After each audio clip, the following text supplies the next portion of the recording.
नमस्कार आप सभी लोगों को। ये वीडियो बहुत ही एक अच्छी सीख देने वाला है। और सीख ये है कि कोई भी चीज़ छोटी या बड़ी नहीं होती है। हम जिस चीज़ को बहुत छोटा समझ के इग्नोर करते हैं, एक्चुअली उससे बहुत सारी बड़ी बड़ी बातें छिपी होती हैं। तो ये मैथमेटिकल अंडरस्टैंडिंग सीरीज का मेरा पहला वीडियो है। इस ऐसे वीडियोस का जो पर्पस होगा मेनली कि मैथमेटिकल अंडरस्टैंडिंग डेवलप करना होगा, कि स्टूडेंट्स में एक थोड़ी डीपर अंडरस्टैंडिंग डेवलप हो, हम कोई चीज़ रट के ना करें। ठीक, तो हम लोग आते हैं टॉपिक पे। बहुत ही एक कॉमन टॉपिक है और ये हम लोग गलत भी कर रहे होते हैं, हमको पता नहीं होता इस बात का।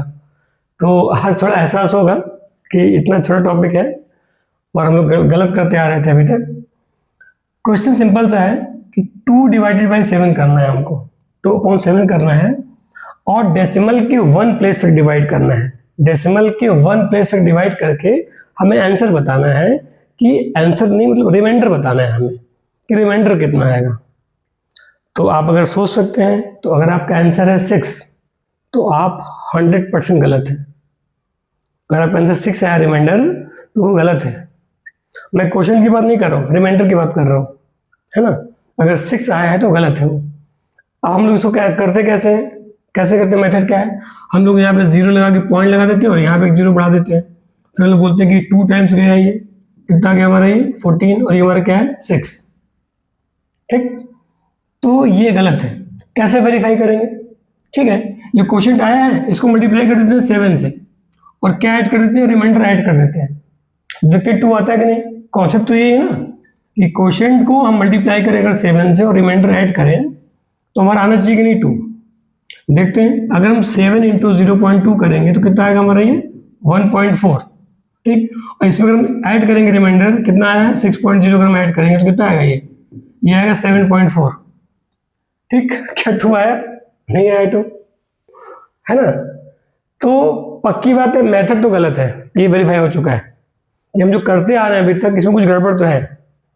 ठीक, अभी बताएंगे कि ऐसा क्यों होता है और ये गड़बड़ हुआ कहाँ से, है ना, बात करेंगे इसकी।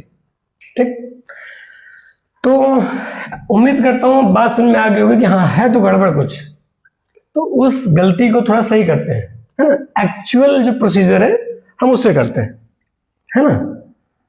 तो देखते हैं, एक्चुअल प्रोसीजर ये है कि अगर ये 2 है और ये 7 है तो किसी भी नंबर के आगे हम पॉइंट लगा के चाहे कितना भी 0 बढ़ा सकते हैं।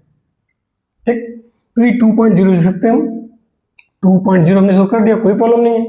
ठीक, ये कितने टाइम जाएगा, ये 0.2 टाइम्स जाएगा और यहाँ पे जब 0.2 टाइम्स जाएगा तो कितना आएगा, यहाँ पे 7 टू जाइए कितना आएगा 1.4 आएगा। तो यहाँ पे रिमाइंडर कितना बचा है, ये एक्चुअल में जो रिमाइंडर है वो 0.6 बचा है। बस में ये 0.6 रिमाइंडर बचा है। अब अगर हम इसको करके देखें तो ठीक है, 7 टू जा कितना आएगा हमारा ये 1.4 आ गया, 0.2 टाइम्स गया तो, और कितना आ गया ये 0.6। अब ऐड करेंगे कितना आएगा हमारा ये, आ गया 2.0 आ गया ना। तो एक्चुअल मेथड ये है। एक और इंपॉर्टेंट बात ये कि हम लोग ये बोलते हैं कि डेसिमल के 2 या 3 प्लेस तक वैल्यू काफी एक्यूरेट हो जाती है। ऐसा क्यों बोलते हैं, समझते हैं इस चीज को। होता क्या है ना कि अगर मैं एक सिंपल एग्जांपल ले रहा हूं कि अगर 6 डिवाइडेड बाई 2 है, 2 3 जा 6, ये पूरा चला गया, कितना है यहाँ पे 0 आ गया।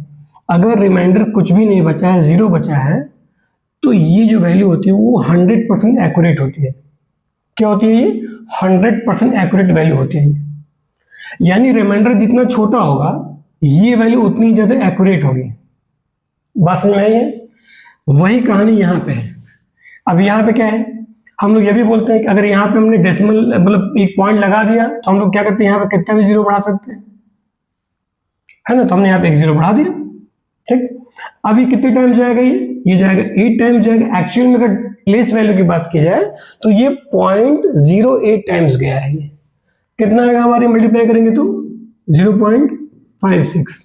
अब रिमाइंडर कितना बचा हमारा, अब ये 4 नहीं बचा है, ये 0.04 बचा है, ये 0.04 बचा है। यहाँ पॉइंट है तो ठीक है, हम यहाँ भी लगा सकते हैं, 0 बढ़ा सकते हैं।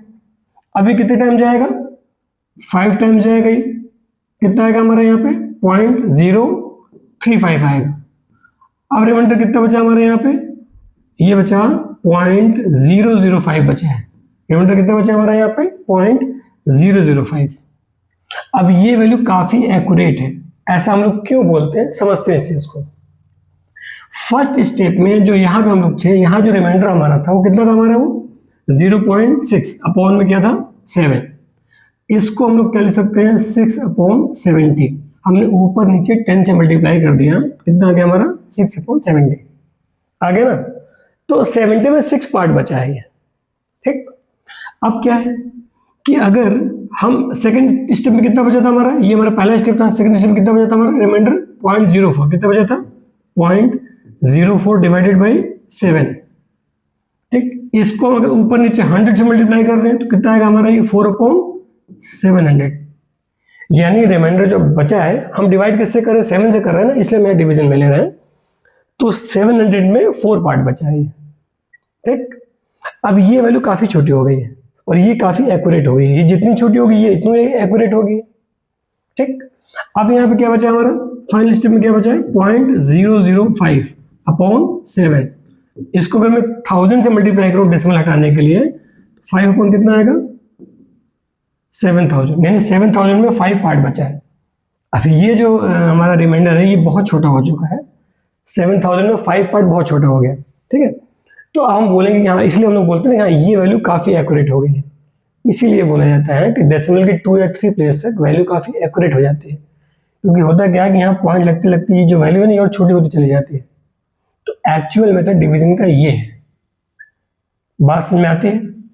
उम्मीद करता हूँ वीडियो अच्छा लगा है और थोड़ा सा एक नए नजरिए सोचने का मौका मिला है हम लोगों को,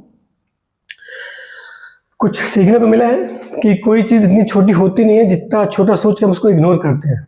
और ये सब चीज़ें डेवलप होने में अच्छा खासा टाइम लगा है। एक डेसिमल नंबर सिस्टम का पार्ट है जो हम इंडियन ने दिया है, इसको डेवलप होने में बहुत टाइम लगा है। और पूरे वर्ल्ड में अकेली ऐसी कंट्री है इंडिया जिसने इसको इतना अच्छे तरीके से डेवलप किया था। हमने पूरे वर्ल्ड को कैलकुलेशन सिखाया है, हम इसको रट के कर रहे होते हैं। अब मुद्दे वाली बात है कि फिर ऐसे सिखाया क्यों जाता है। एक्चुअली क्या है ना कि हमें जिस क्लास में ये सिखाया जाता है उस टाइम काफ़ी छोटे होते हैं, तो बच्चों का दिमाग ना खराब करके, और वैसे भी रिमाइंडर्स कोई मतलब तो है नहीं बहुत ज़्यादा, आंसर तो हम इसको लेके यूज़ करते हैं कैलकुलेशन में। तो होता क्या है कि हम इस पॉइंट को इग्नोर कर देते हैं बच्चों की आसानी के लिए, ताकि उनका दिमाग ज़्यादा ना खराब हो, थोड़ा ईजी लगे मैथमेटिक्स, डरे ना बच्चे। इसलिए क्या हो रहा है कि हम इस डेसिमल को इग्नोर करके हम लोग इसको सीधे 20 मान लेते हैं कि हमने पॉइंट लगाया अब इसको 20 मान लिया। हमको उस हिसाब से करना होता है, बट क्या है कि वो एक्चुअल मेथड नहीं है, वो गलत, ये पक्की बात है। तो उम्मीद करता हूँ वीडियो अच्छा लगा होगा, बात समझ में आई है। तो अपना कीमती वक्त देने के लिए बहुत बहुत धन्यवाद। Thank you so much.